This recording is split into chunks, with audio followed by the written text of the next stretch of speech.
Hello, and welcome to the Clinical Care Options Infectious Disease Podcast. I'm your host, Sarah Anderson. Today's episode features a conversation on the risk for and burden of shingles infection, current vaccine recommendations, and best practices to improve shingles vaccine uptake.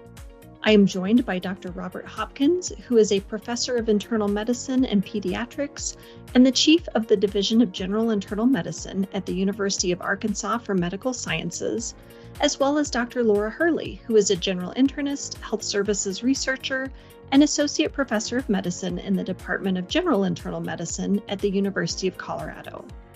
This episode is taken from our recent symposium for an internal medicine audience. For more information on Drs. Hopkins and Hurley, along with a link to the downloadable slides and patient perspectives, please visit the show notes for this episode. And to get access to all of our new podcasts, subscribe to the CCO Infectious Disease Podcast on Apple Podcasts, Google Podcasts, or Spotify. Now, let's get started and hear what Dr. Hurley and Dr. Hopkins have to say about this important topic. Well, good afternoon. Welcome to our satellite symposium, Strategies for Success, Best Practices in Optimizing Shingles Vaccine Uptake. I'm Dr. Bob Hopkins, and I'm here with Laura Hurley, and look forward to spending a little time with you talking about improving our shingles vaccination processes. We're going to speak for a few minutes about the risk and burden of shingles, followed by the best shot against shingles, the vaccine recommendations and update, and then we'll talk together about some strategies for success in improving our shingles vaccination. So, varicella-zoster virus affects over 98% of U.S. adults. Primary varicella epidemiology prior to we are starting to do routine varicella vaccination and the current state are somewhat different, but primary varicella infection typically occurs in childhood and causes chickenpox. It's less common now that we're doing chickenpox vaccination, but following varicella illness, varicella-zoster virus establishes latency in the dorsal root ganglia of the central nervous system. And shingles occurs when you get reactivation of that latent virus. Cell-mediated immunity is critical in preventing reactivation. So whether or not you have antibodies doesn't mean whether or not you're going to have reactivation. And the chart you see is a schematic of how you get exposure, how that stimulates cell-mediated immunity and reduces risk for infection. So a question for you. Among people living in the United States, what's the lifetime risk of developing shingles?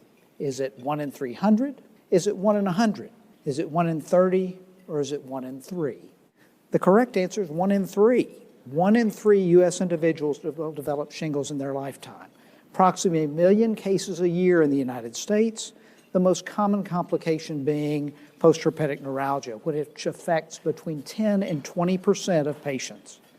The risk of postherpetic neuralgia increases with age, and the incidence of shingles increases with age with immune compromise. It's more common at 50 years of age and older, and the peak incidence is between ages 60 and 69. So the factors associated with increased risk for shingles, age as we talked about, immune senescence and other immune compromised status, including immune-mediated diseases like HIV, autoimmune conditions, or cancer treatment, other immune suppressive treatments, including radiation, bone marrow transplant, and medications, chronic diseases, including COPD, diabetes, kidney failure, stress, and persons who are unvaccinated are obviously at higher risk. About 50% of unvaccinated patients 85 and older will be affected by shingles in their lifespan. The clinical course of shingles that I suspect most of us have seen are an initial prodrome followed by an early active phase of rash and pain, and then an active phase where you can get a macule, papule, vesicle, and eventually pustule and crusting that can scar or leave pigmentary changes, generally affecting 1 or 2 adjacent dermatomes, and can be miserable for our patients. And multiple potential complications, the greatest of which is postherpetic neuralgia, but you can get secondary bacterial infections. You can have acute retinal necrosis for folks that have zoster ophthalmicus. You can have spinal cord involvement. All of these can cause significant morbidity and mortality for our patients, and cause what I think of as the cascading disease burden of shingles.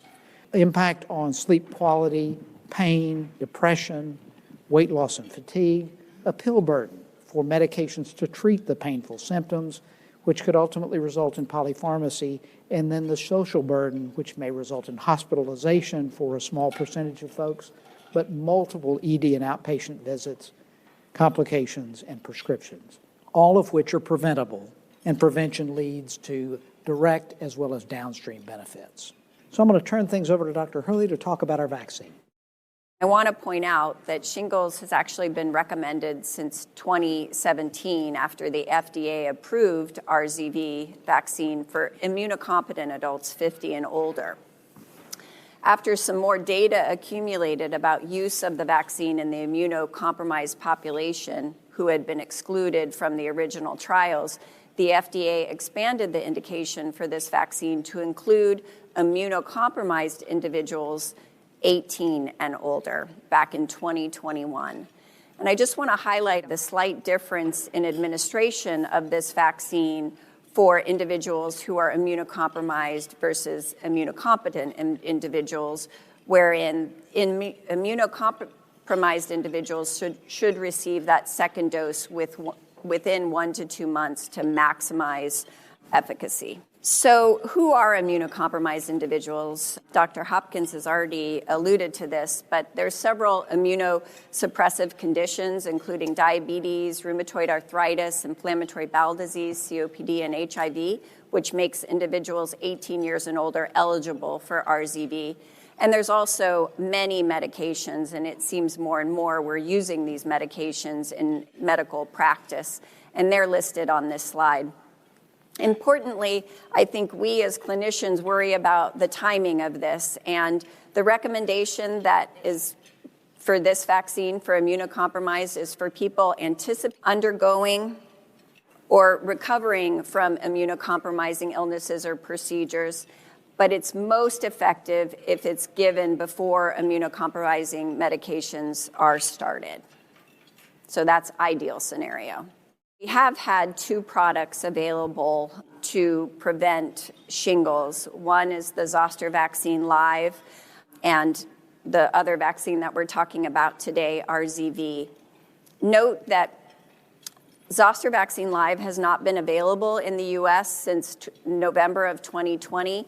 However, a lot of us take care of patients that hail from different parts of the world, so that vaccine is still available internationally. But currently, the recommendation is in the U.S. is to get RZV, and it's to get RZV even if you've had a ZVL in the past.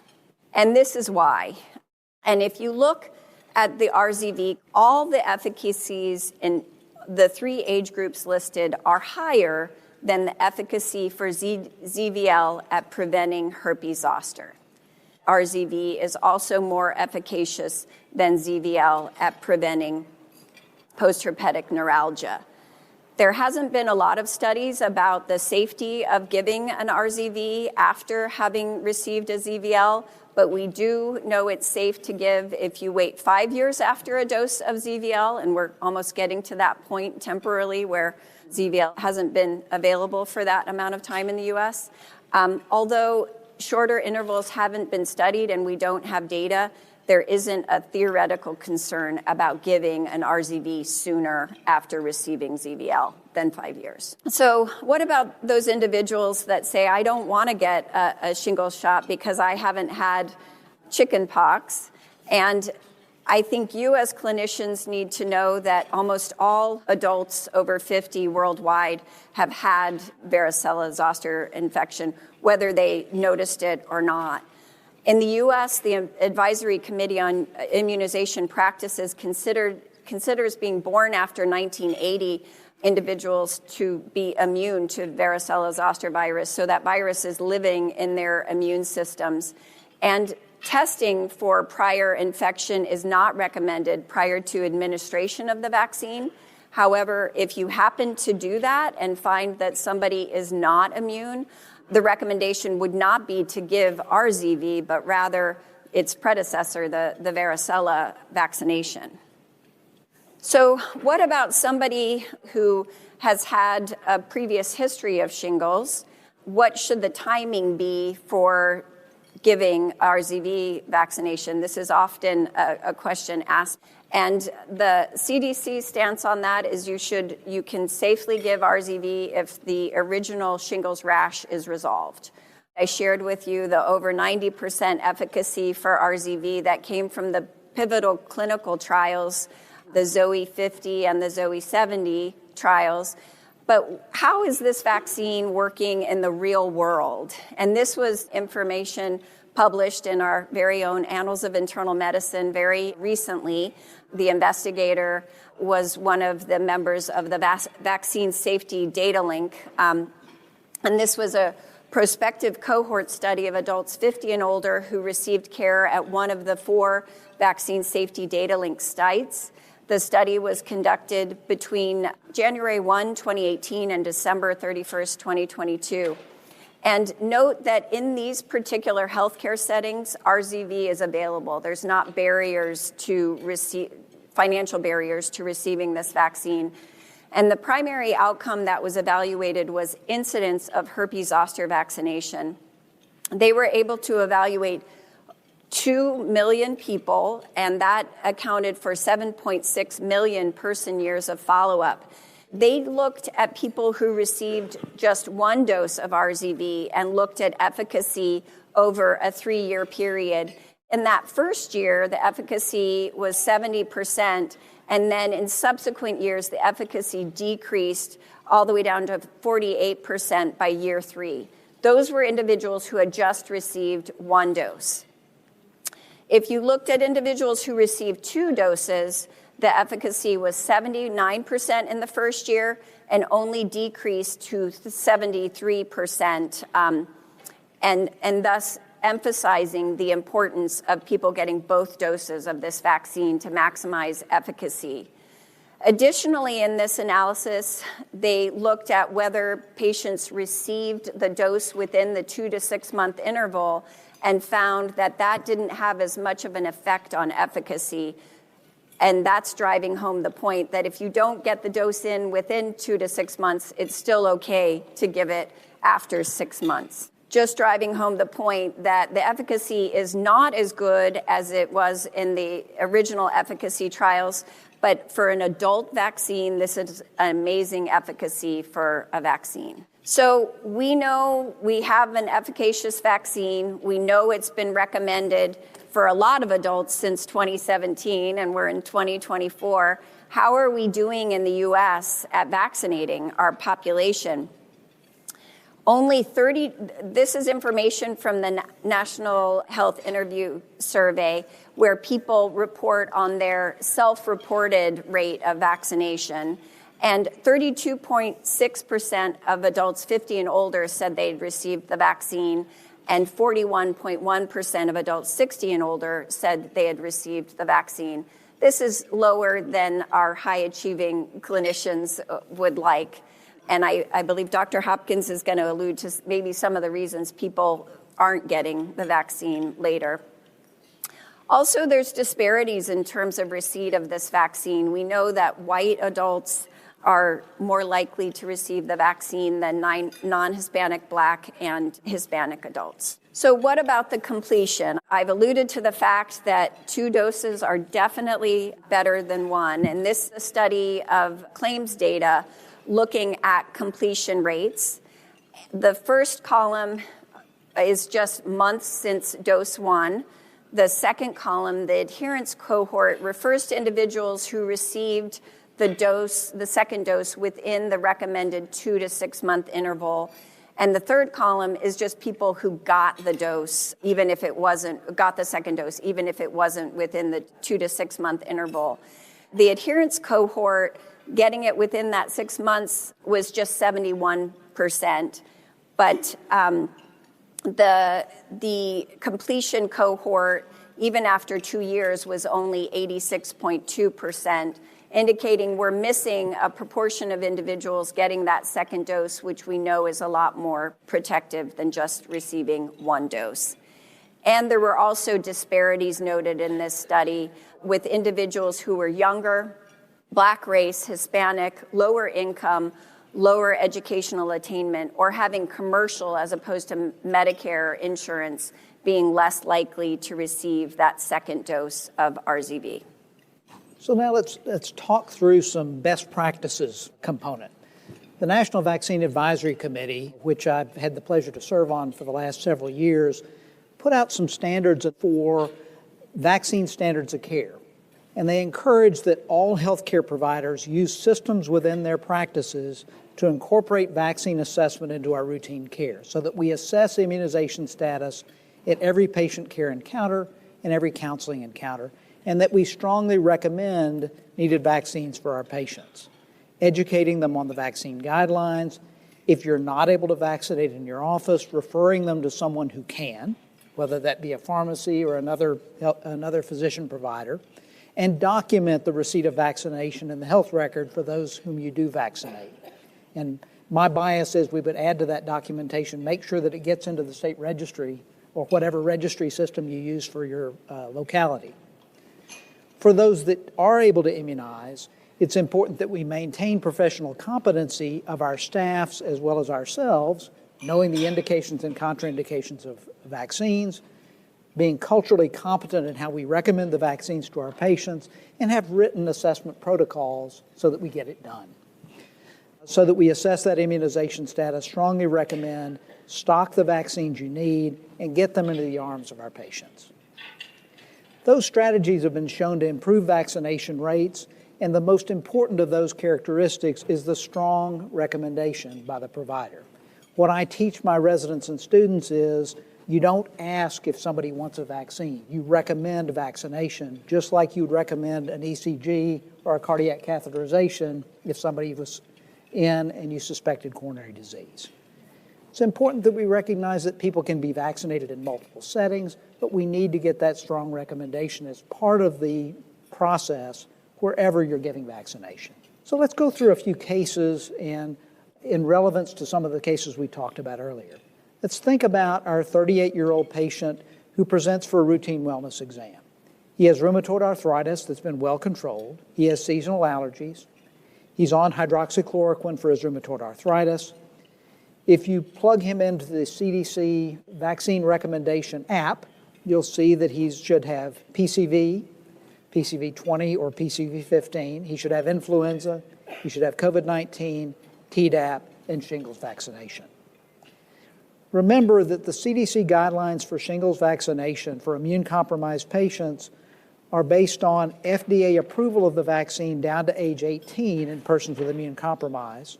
This was approved by FDA in July of 21, and the ACIP recommendation for persons 19 and older with immune compromise in October. FDA licenses vaccines. ACIP makes recommendations for use of those vaccines in our practice. Immune-suppressing conditions include diabetes, rheumatoid arthritis and other autoimmune conditions, COPD, HIV, and a number of other immune-compromising conditions. There are lots of immune-suppressing medications, and as Laura pointed out earlier, it seems like the number and the complexity of that immune compromise goes up every week. I don't know that it's every year, but it's every week. And includes drugs like hydroxychloroquine, low-dose methotrexate or azathioprine in our patients with autoimmune diseases. It can also include steroids, cancer chemotherapeutics, biologic agents, and organ transplant rejection prevention medications. And all of our patients who are anticipating, undergoing, or recovering from immune suppression need to get this vaccine at a younger age because they're at higher risk for shingles and post-shingles conditions. So what about timing? Ideally, if we can give this vaccine prior to immune suppression, you're likely to get greater response to the vaccine and greater protection. If it's not possible, then you're going to give the vaccine ideally when their immune suppression is at the least level. So if you have a pause in between the schedule for your immune suppressants, particularly for some of the monoclonal antibody drugs, you need to think about where you can time things to give them the best response. And that may be a good point for discussion in our question and answer later. So now we're going to talk about another patient that had a previous ZVL vaccination. She's on daily prednisone. She had a recent episode of herpes zoster a month ago. And she calls to ask you whether she should get a dose of RZV.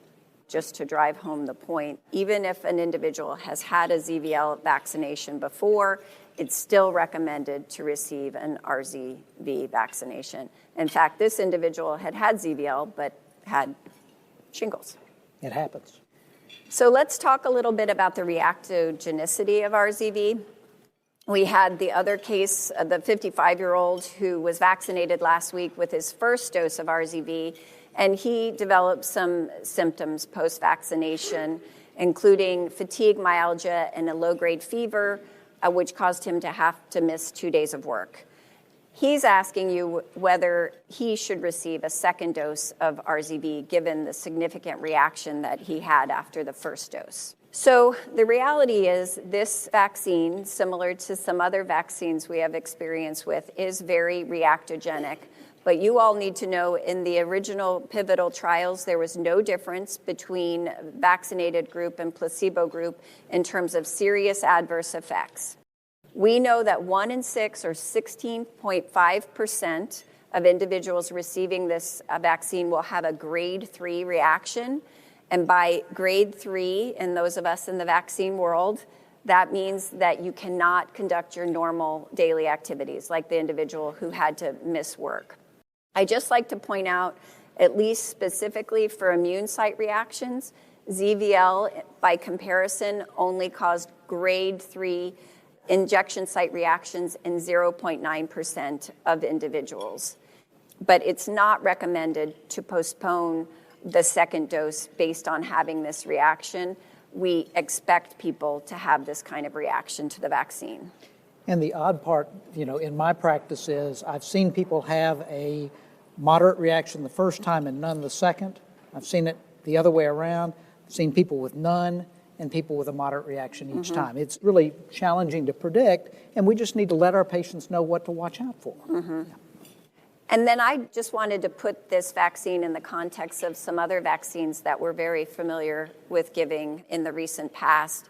This is a slide of grade 3 adverse reactions reported in separate studies, so not compared head-to-head for the two COVID-19 vaccines. The RZV vaccine had similarly reported grade 3 reactions to the Moderna vaccine.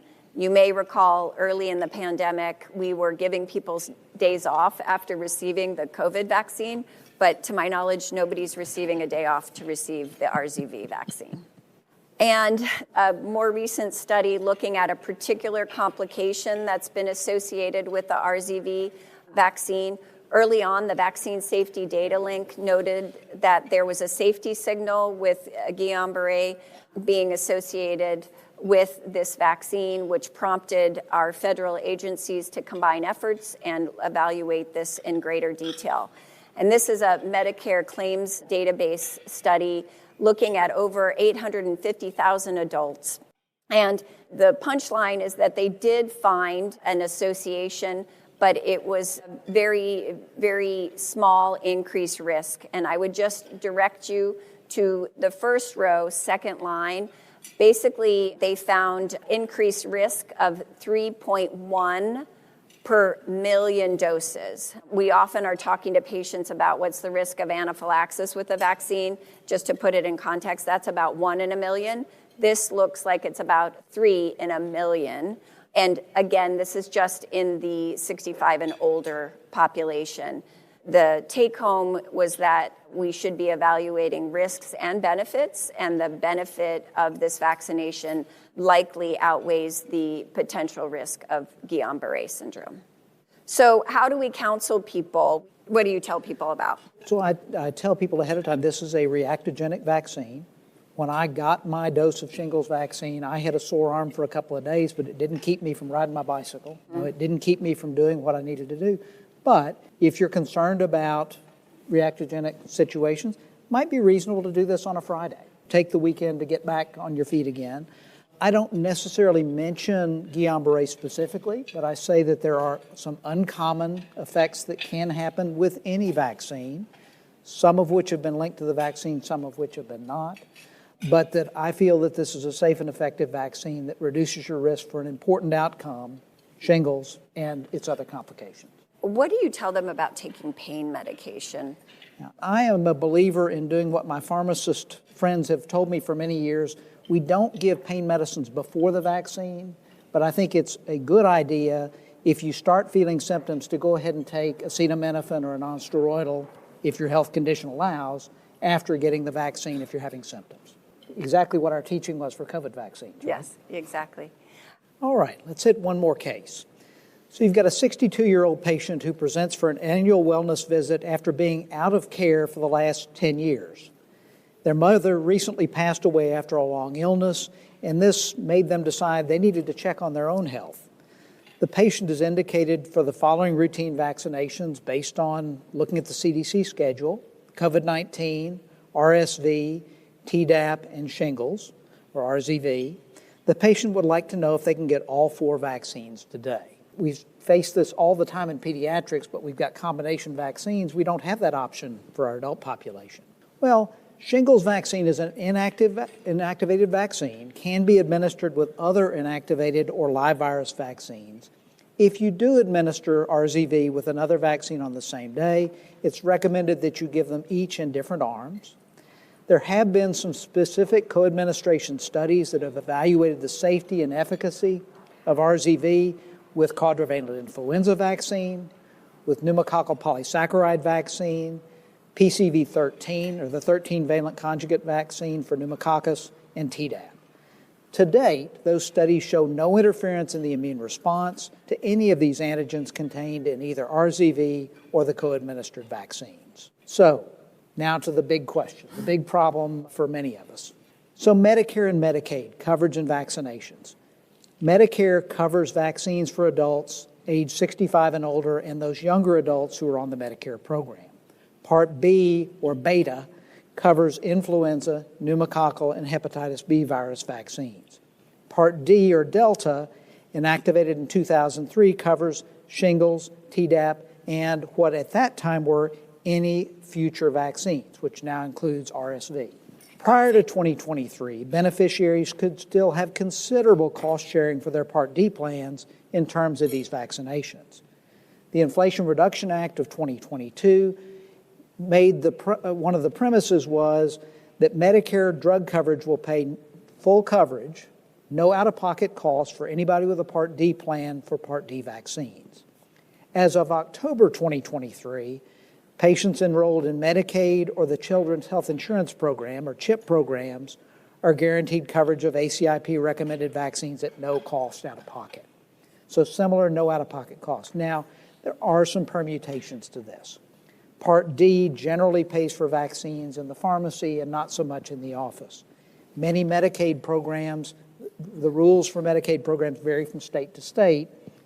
In my state, for example, the Medicaid program doesn't pay for vaccines given in the pharmacy. They only pay for them given in the office. Same in Colorado. So there are some challenges there, but this still closes a price gap for many of our patients that's been a barrier to people getting shingles vaccination. The CDC has provided some vaccine resources for healthcare professionals and patients with some vaccine fact sheets, both in English and in Spanish, as well as some what should you know information for your patients to use and for us to use in counseling our patients. So, to wrap up, what are your take-home points for today? Shingles, or herpes zoster, is a commonly occurring infection that disproportionately affects older adults and persons with immune-compromising conditions and or medications.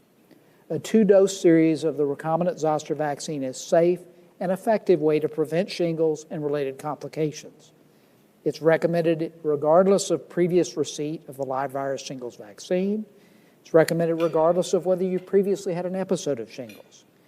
And patients can be vaccinated either during or after that episode of shingles and or while they have postherpetic neuralgia, although it won't treat the postherpetic neuralgia. Reactogenicity is common, can be planned for and managed, and it shouldn't preclude our patients getting their second dose or completing that vaccine series. And with that, we're going to turn to some of the questions that have been submitted for us. Laura, you want to take our first question? In a 50-year-old who somehow was tested for varicella IgG, which is negative, but he's immune compromised, he can't get the live virus vaccine, so should he get recombinant zoster vaccine? Yeah, that is the preferred vaccine for that individual to receive. So yes, I would go ahead and give them the RZV vaccine. Right. And we don't have the live virus vaccine in the United States anyway, so this is a time where what's available is the right thing to give. I'm going to have you take the second one. Should an individual with a history of shingles involving the eye, but they're less than 50 years old, get the RZV vaccine? Okay. So this is a situation that does come up not terribly infrequently. This is a situation that's really not covered in our current guidance. The current ACIP recommendations are to give the vaccine in persons 50 and older based on age, and people that are younger down to 19 if they're immune compromised. So what I would counsel this patient is, right now there's not a routine recommendation for you. This is a situation we could discuss off-label use of the vaccine, but it's not likely to be covered by your insurance. And we really don't know the durability of giving the vaccine in somebody with a normal immune system given before age 50. So you could have a shared decision-making conversation about it, but it's not recommended by ACIP. I've certainly had individuals in my practice who did acquire shingles at a younger age, and they are so motivated to not have another episode that they have paid out of pocket. Is there any data on efficacy with giving more than 2 doses of the shingles vaccine? I think, having been in the vaccine research world for several years, I know that vaccine recommendations change often, particularly in our adult population of late. To my knowledge, I am not aware of 3 doses being studied yet. I would be remiss to say that that's not actually ongoing and just not available public information.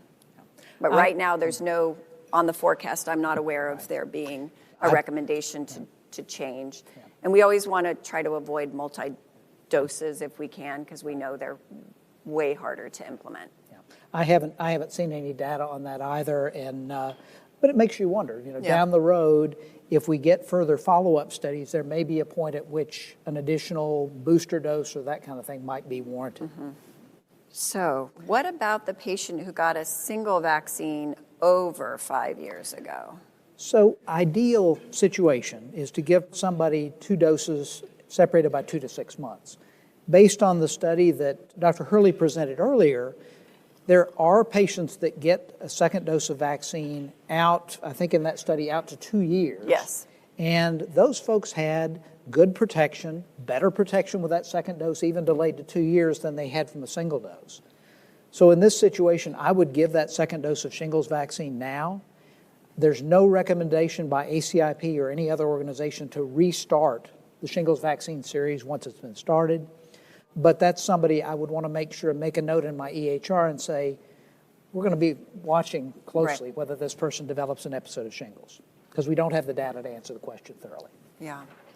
So, a little off topic, but Laura, you want to talk about what's the protection after childhood varicella vaccine against shingles? Okay. I have a pediatrician with me, You so do? you can back me up. But so you giving children live virus varicella vaccine is giving them the virus that can lay dormant in their system and subsequently be reactivated.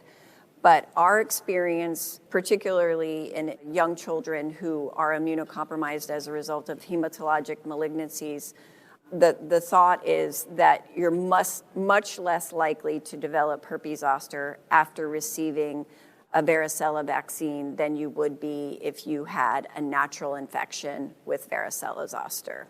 Yeah, I don't think we've got good studies to look at what the 5, 10, 20-year incidence of shingles is in people that got the live varicella vaccine.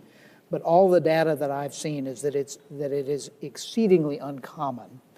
In fact, there's a lot of debate in the vaccine world about whether we may, in a way, put ourselves out of the zoster vaccination business 20 or 30 years down the road from now, when we have a population that's almost all, if not all, had varicella vaccine. Okay?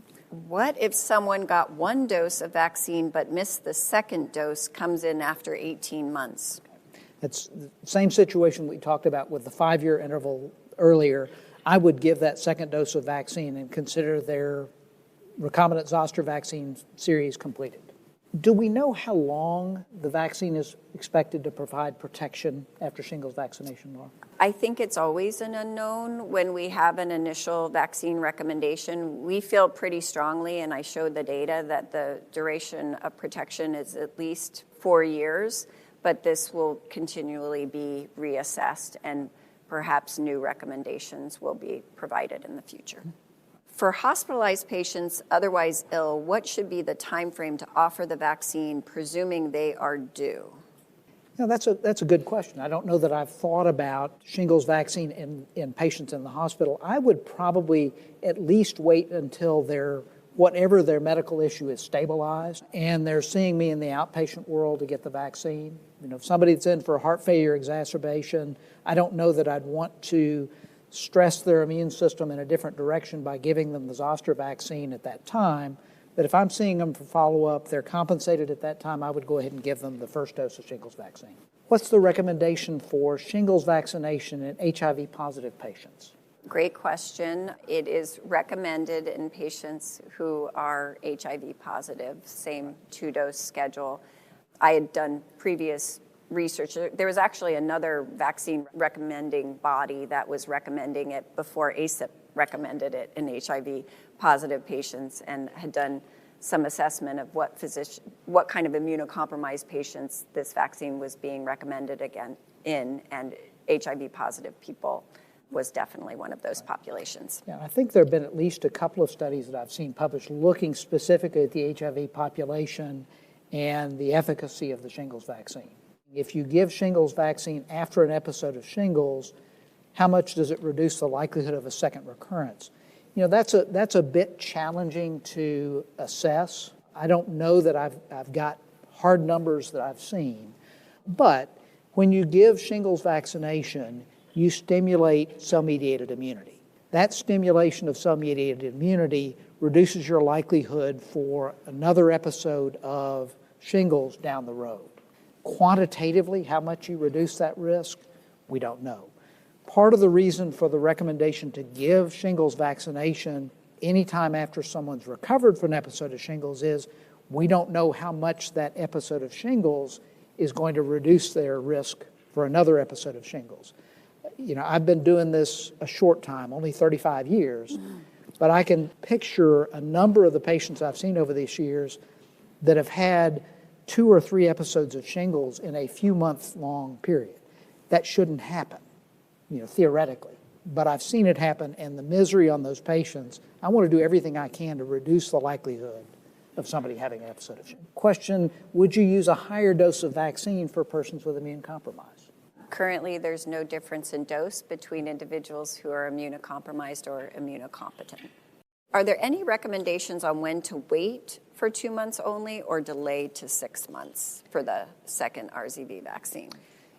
I think a lot of times the discussion I have with patients is I recommend them getting their second dose at 2 months, because the longer you wait after that first dose, I think the higher likelihood that they may not complete the series. Mm-hmm. And so I try to get people to do it early. Most commonly what I'm going to do is I'm going to give the first dose of vaccine, and I'm going to recommend to the patient either come in and get your second dose in 2 months, or if they have Medicare, get it done in your pharmacy in 2 months. But I also put a tickler in my EMR that says next visit, ask them whether they got the second dose of shingles, and if not, do it now. Well, and ideally, those ticklers would be built into your electronic health record instead of you having to put your individual sticky note in there. We didn't necessarily focus on it when we were talking about NVAC's recommendations, but really trying to be more systematic about adult vaccine delivery is the name of the game, given how poorly we vaccinate our adults. So, timing of this vaccine in patients on biologics?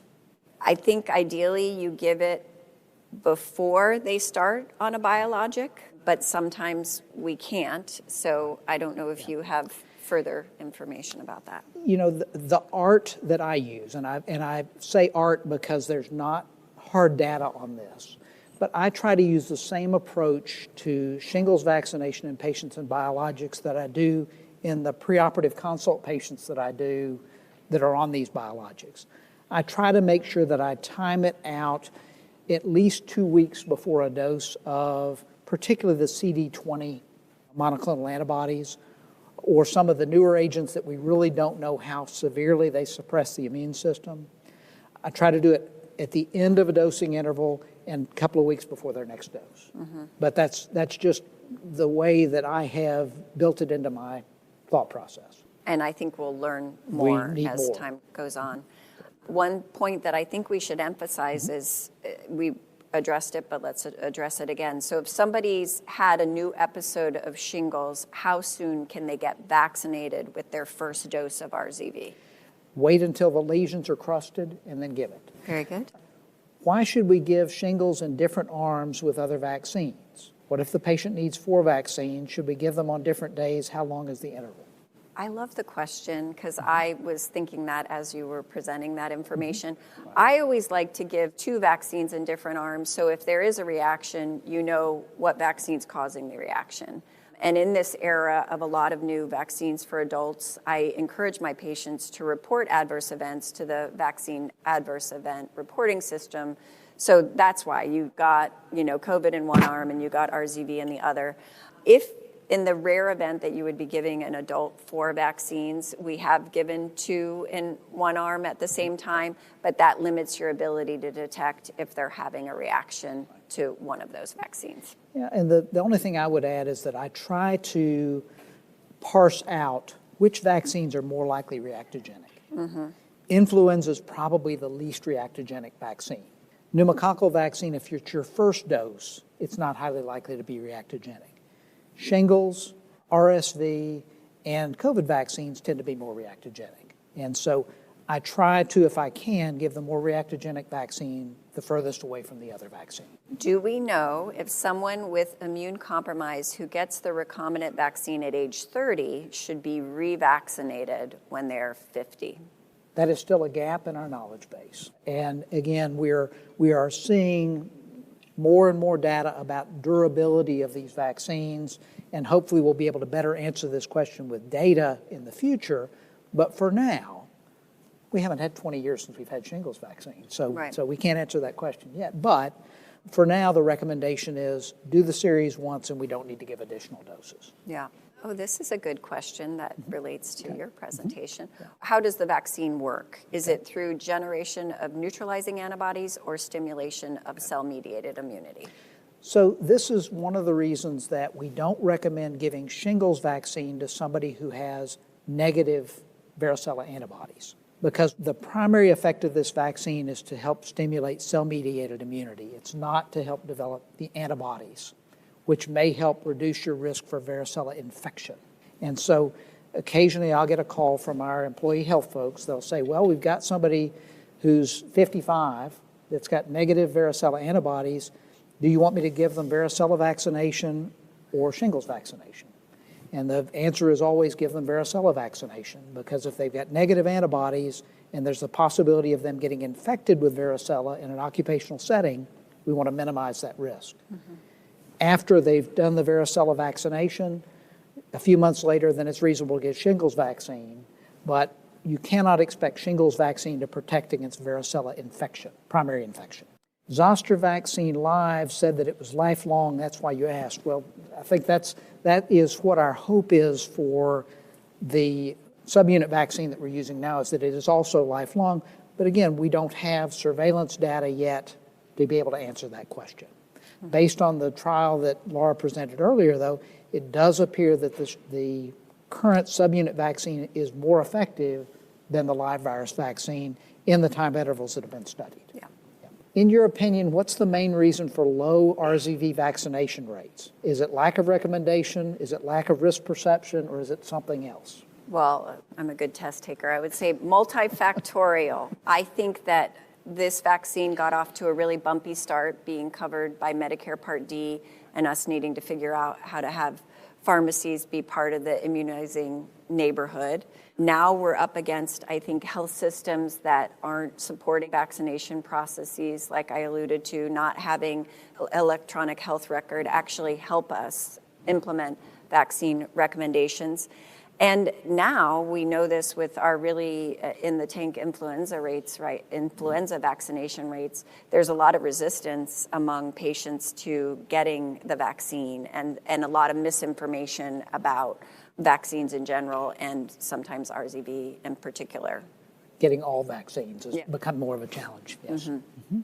Do you vaccinate 18-year-olds with immune compromise or wait until 19 years like ACIP recommends? I usually give it at 19 years because I've had at least a couple of events where I had somebody that was severely immune compromised at 18. That was my only opportunity to get them vaccinated before they started on highly immune compromising medications. And they didn't get the vaccine paid for by their insurers. And so generally I wait to 19. But again, there are some of those shared decisions where we have to do it earlier. Is it just me or are there more younger adults getting shingles? I'm not aware that there's epidemiologic data saying more younger adults are getting shingles, but it's always notable when you see a young person with shingles. So I think it's a question of just making it more recognizable in that population. My bias as somebody that treats both adults and children is that we've had shingles in children and young adults for a long time. It's just they don't often get diagnosed correctly. They'll get diagnosed as having insect bites or having had cellulitis or that type of thing. And so the one change we have had is we did see an upsurge of shingles associated with COVID. Mm-hmm. So outside of that, I don't think it's necessarily more common in younger. Is the virus that causes varicella in an individual the same as the virus that later causes shingles? Yes. So the virus that causes shingles remains latent in the dorsal root ganglion system in the body. And then as your cell-mediated immunity declines, usually with aging, although we're reporting younger people get it, you often see basically a reactivation of that same virus that manifests as shingles. And I'll go ahead and take this last question since I presented the data. In patients that have no insurance, how to get the vaccine covered. GSK has a patient assistance program. The challenge is that you have to order the vaccine, and sometimes it takes a little time to do that through the process, but there is an assistance program that can help with uninsured patients getting the vaccine. And with that, I want to thank Dr. Hurley. Laura, thank you very much for working with me. This has been a lot of fun. I hope you all learned from us and enjoyed our presentation. Very good. Thank you. Thank you to Drs. Hopkins and Hurley, and many thanks to you, our listeners, for joining in. As a reminder, to view the downloadable slides and patient perspectives, please click on the links in the show notes. And please be sure to check back regularly for more episodes on important infectious disease topics.